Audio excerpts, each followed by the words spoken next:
आज की short analysis में हम डिस्कस करेंगे धनुका एग्रीटेक स्टॉक के ऊपर। दोस्तों ये स्टॉक अगर आप देखो तो दिसंबर 2024 से करेक्शन के अंदर चल रहा है। ओवरऑल अगर आप देखो तो 1.5 महीना पूरा स्टॉक ने करेक्शन में बिता दिया और करेक्शन में भी दोस्तों स्टॉक ने यहाँ पर दोनों तरह का करेक्शन दिया, प्राइस वाइज टाइम वाइज दोनों। पहले स्टॉक ने प्राइस वाइज करेक्शन दिया जहाँ पर ये स्टॉक काफ़ी हद तक डाउन साइड करेक्ट हुआ, फिर टाइम वाइज करेक्शन के अंदर स्टॉक ने एक साइडवे कंसोलिडेशन करके एक स्ट्रॉन्ग बेस बनाकर ब्रेकआउट किया है। और दोस्तों ये स्टॉक के अंदर मल्टीपल पॉजिटिव फैक्टर्स भी ट्रिगर हुए हैं जिसके तहत ये स्टॉक फर्स्ट अपसाइड में दोस्तों 8% रनअप के लिए रेडी है, 8 to 10%। लेकिन दोस्तों यहाँ पर कोई भी हमारी बाय सेल होल्ड रिकमेंडेशन नहीं है, ये प्योरली एजुकेशन पर्पज से मैं अपना पॉइंट ऑफ व्यू आप लोगों के सामने शेयर कर रहा हूँ। कोई भी पोजीशन लेने से पहले अपने फाइनेंशियल एडवाइज़र को ज़रूर कंसल्ट कर लेना।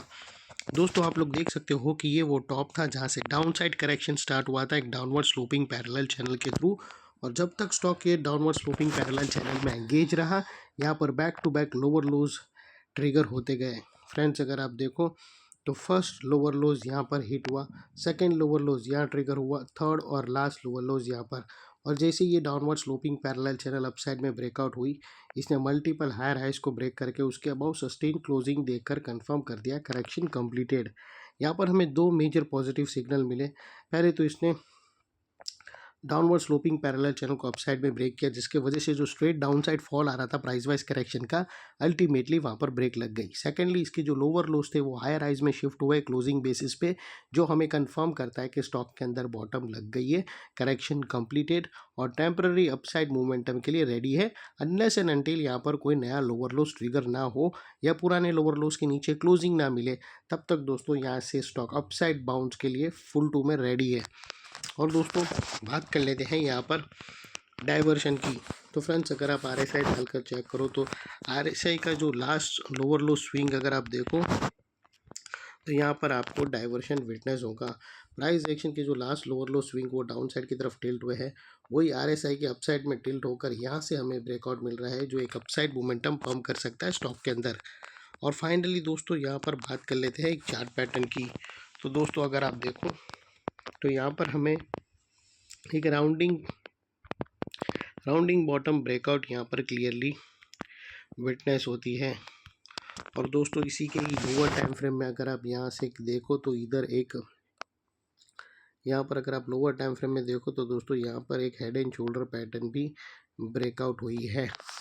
और दोस्तों ये जो राउंडिंग चार्ट पैटर्न है उसकी जो नेकलाइन है वो तकरीबन 1450 के आसपास आती है और ये तकरीबन 8% की पैटर्न है जो ऑलरेडी ये नेकलाइन से ब्रेकआउट हो चुकी है। अपसाइड सस्टेन मूव स्टार्ट होगा तो स्टॉक 8% तक रनअप दे सकता है। और वो लिहाज से दोस्तों स्टॉक का जो अगला टारगेट निकल कर आता है वो तकरीबन 1580 के आसपास का आता है।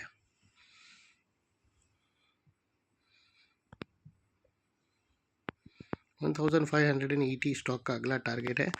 और दोस्तों यहाँ पर बात कर लेते हैं स्टॉप लॉस की। तो मल्टीपल ऑप्शन अवेलेबल है, आप अपने एडवाइज़र को पूछकर ATR की हेल्प ले सकते हो या फिर नियरेस्ट लोअर स्विंग या ब्रेकआउट कैंडल के लो के नीचे क्लोजिंग बेसिस पे जो भी स्टॉप लॉस रखो दोस्तों इतना मेक श्योर करना है कि आपका risk to reward ratio at least 1:2 या मिनिमम 1:1.5 रहना चाहिए। और फाइनली दोस्तों यहाँ पर टारगेट से पहले बीच में कुछ रेजिस्टेंस है जो ये स्टॉक फेस करेगा जिसको हम ब्लू में कर देंगे। और यहाँ पर एक और पॉसिबिलिटी भी हो सकती है कि स्टॉक ये ब्लू लाइन के पास एक रिजेक्शन फेस करके वो स्टॉक वापस नेकलाइन को रिटेस्ट करने भी आ सकता है। तो अकॉर्डिंगली अपने माइंडसेट को रेडी रखना अगर वॉलेटिलिटी आती है तो।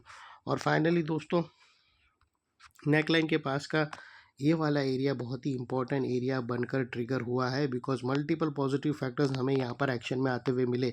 यही एरिया पे हमने डाउनवर्ड स्लोपिंग पैरेलल चैनल को अपसाइड में ब्रेकआउट होता हुआ देखा, लोअर लोज हमें हायर हाइज में शिफ्ट होते हुए मिले, positive clear diversion price action और RSI के थ्रू मिला और यहाँ पर राउंडिंग चार्ट पैटर्न भी ब्रेकआउट होते हुए मिली।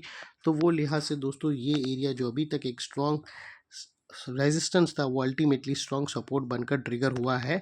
और इतने बड़े स्ट्रॉन्ग सपोर्ट के नीचे क्लोजिंग बेसिस पे आप लोगों का स्टॉप लॉस रहना चाहिए जो आसानी से हिट ना हो।